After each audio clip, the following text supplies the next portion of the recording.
বালিগাঁও মৰিয়া যুৱক সংঘৰ সৌজন্যত ঈদৰ উপলক্ষে সাংস্কৃতিক অনুষ্ঠান অনুষ্ঠিত। বালিগাঁও মৰিয়া যুৱক সংঘৰ সৌজন্যত ঈদ উপলক্ষে দক্ষিণপাট শংকৰ নানক আজানপীৰ ক্ষেত্ৰত এদিনীয়া বৰ্ণাঢ্য কাৰ্যসূচীৰে সাংস্কৃতিক অনুষ্ঠান অনুষ্ঠিত হৈ যায়। উক্ত অনুষ্ঠানত পুৱা মাৰাথন দৌৰ প্ৰতিযোগিতা, পতাকা উত্তোলন, শ্বহীদ তৰ্পণ অনুষ্ঠিত হৈ খেল-ধেমালিৰ প্ৰতিযোগিতা, কুইজ প্ৰতিযোগিতা অনুষ্ঠিত হয়।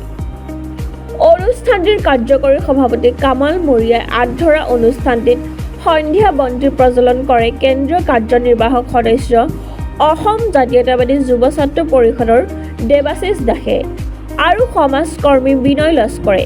বঁটা বিতৰণী অনুষ্ঠানৰ উদ্বোধন কৰে বৰকলা উচ্চতৰ মাধ্যমিক বিদ্যালয়ৰ অধ্যক্ষ প্ৰতাপ সিং আৰু বিশিষ্ট অতিথি হিচাপে উপস্থিত থাকে শ্বেইখ আব্দুল্লাহ ভাৰপ্ৰাপ্ত অধ্যক্ষ দক্ষিণপাট উচ্চতৰ মাধ্যমিক বিদ্যালয়, লৱকান্ত শৰ্মা অৱসৰপ্ৰাপ্ত শিক্ষক দক্ষিণপাট উচ্চতৰ মাধ্যমিক বিদ্যালয়ৰ ক্ষিতিশ দাস সভাপতি দক্ষিণপাট শাখা সাহিত্য সভা।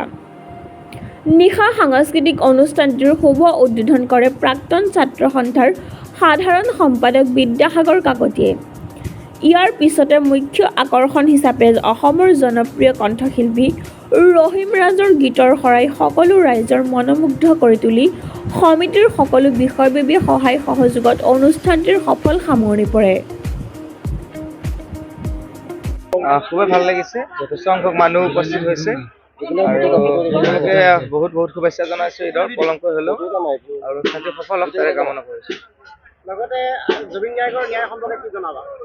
দাদাৰ ন্যায়টো সোনকালে হ'ব লাগে, তাৰ বাবে সকলোৱে লাগি আছে।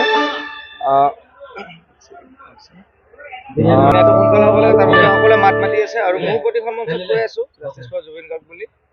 সেইখিনিয়ে বিচাৰো দাদাই সোনকালে ন্যায়টো পাওক আৰু পৰিপক্কভাৱে পাওক, যাতে কোনো বাচি যাব নোৱাৰে। নমস্কাৰ। বালিগাঁও মৰিয়া যুৱকৰ সৌজন্যত সাংস্কৃতিক অনুষ্ঠান 18 জুন তাৰিখে আজি আয়োজন কৰিছিলোঁ। পুৱা 9 বজাত আমাৰ পতাকা উত্তোলন আছিল। 9 বজাৰ পৰা 4 বজালৈকে বিভিন্ন ধৰণৰ বাৰেবৰণীয়া খেল অনুষ্ঠান হৈছিল। সন্ধিয়া 6 বজাৰ লগে লগে বন্তি প্ৰজ্বলন, বঁটা বিতৰণী সভা 7 বজাত। এতিয়া বৰ্তমান 7 বজাৰ 7:30 বজাৰ লগে লগে বাৰবৰণীয়া সাংস্কৃতিক গোষ্ঠীৰ দ্বাৰা মঞ্চ উদ্বোধক। 10 বজাৰ 10:30 বজাৰ লগে লগে মুখ্য আকৰ্ষণ ৰহিম ৰাজ ডাঙৰীয়া দ্বাৰা আজি গীতৰ শৰাই। শিল্পী আমাৰ জুবিন দাৰ মঞ্চ সোঁৱৰণত আমি জুবিন গাৰ শ্ৰদ্ধাঞ্জলি অনুষ্ঠানটো আয়োজন কৰিছিলোঁ আৰু শ্বহীদ তৰ্পণ অনুষ্ঠানটি আমি আয়োজন কৰিছিলোঁ। লগতে সংগঠিত ৰাখি আজি আমাৰ এই পূব বালিগাঁও মৰিয়া যুৱক সংঘৰ সৌজন্যত এখন ঈদ-এ মেহফিল অনুষ্ঠান আয়োজন কৰিলোঁ। এই অনুষ্ঠানটিত আমাৰ বিভিন্ন ৰাইজৰ সহায় সহযোগিতাৰে এই অনুষ্ঠানটো আগুৱাই গৈছোঁ আৰু ৰাইজৰ বিপুল সঁহাৰি পাইছোঁ।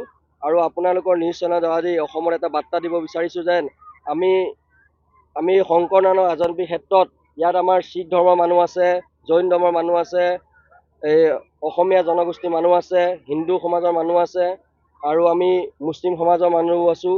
আমি ইয়াতে অকল বিহুৱে নেপাতোঁ, আমি ঈদৰ অনুষ্ঠানো পাতোঁ। প্ৰত্যেক বছৰে আমি ঈদ মেহফিল হিচাপে আমাৰ মৰিয়া যুৱ সংঘৰে এই অনুষ্ঠানটো আমি কৰি আহিছোঁ, ভৱিষ্যত আগলৈকো কৰিম। আমাৰ এই প্ৰচেষ্টা আমি অসমত এটা বাৰ্তা দিবলৈ চাইছোঁ। আমি হিন্দু মুছলমান শিখ সকলোৱে এটা সমন্বয় খেতি বাৰ্তা ৰাখি আজি আমি শ্বহীদ তৰ্পণৰ অনুষ্ঠানো আপোনালোকক কৰিছোঁ। আপোনালোকৰ নিউজ চেনেল দ্বাৰা দি পেলাই অসমত এটা বাৰ্তা দিব বিচাৰিছোঁ। এই বাৰ্তাই যাতে প্ৰত্যেকক এটা সমন্বয় খেতি বচাই ৰাখিব পাৰে, যাতে আমাৰ অনুষ্ঠানটো সুকলমে পাৰ হয়, ৰাইজৰ বিপুল সঁহাৰি পাম বুলি আমাৰ আশা থাকে।